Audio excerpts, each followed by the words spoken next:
एकदा शांत डोक्याने विचार करून बघ, मग तुला कळेल सह्या न करून तू केवढी मोठी चूक करतेयस। ठीक आहे, तुला असं वाटतंय ना की मी सह्या न करून चूक करतेय, मग मला माझ्या काही प्रश्नांची उत्तरं दे, पुढे बघू आपण काय करायचं ते। कसले प्रश्न आणि कसली उत्तर हवी आहेत तुला? रमावतीच्या वाड्याच्या जागेवर जे हॉटेल बांधणार आहेत त्याचं भांडवल 2 कोटीवरनं 5 कोटीवर न्यायची आयडिया कुणाची होती?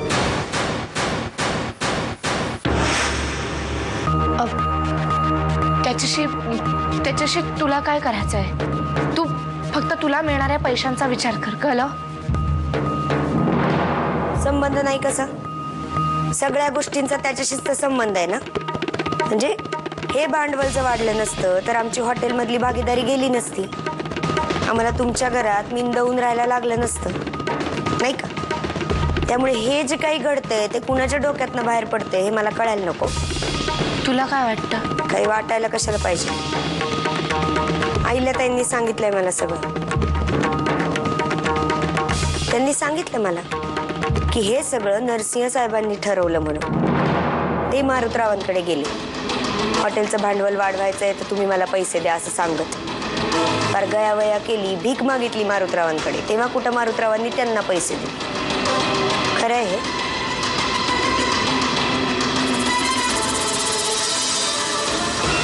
अहिल्याताईंनी असं सांगितलं तुला?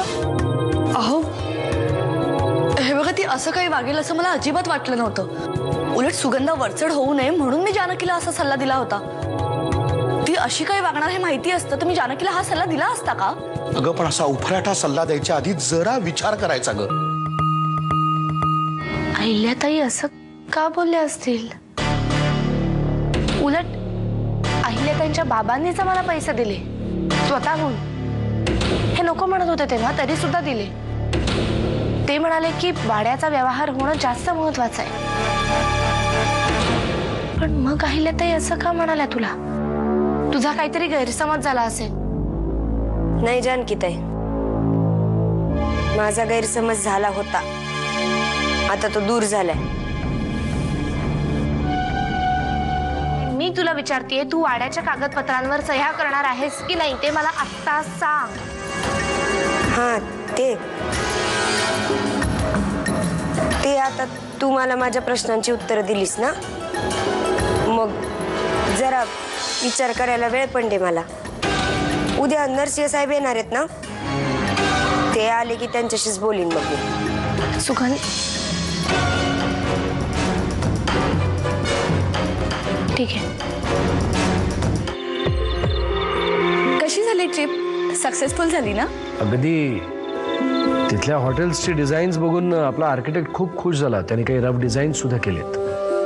आता काम धडाक्यात सुरू होणार।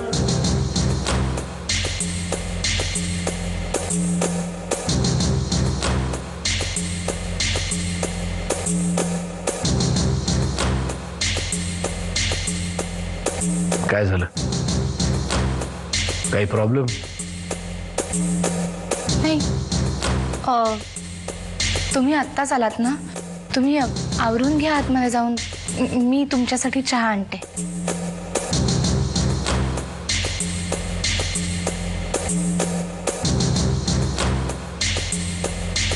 ठीक आहे। हे बघ, मी तुला जे काही सांगते ते तुझ्या फायद्यासाठीच सांगते।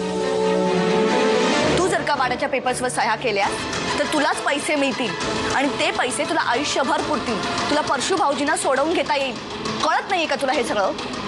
माझ्या आयुष्याचं, माझ्या नवऱ्याचं, माझ्या वाटणीच्या हिश्श्याचं काय करायचं ना, ते माझं मी बघून घे। आता कसं आहे ना, मला जरा झोप आली, त्यामुळं निघा ना, चल।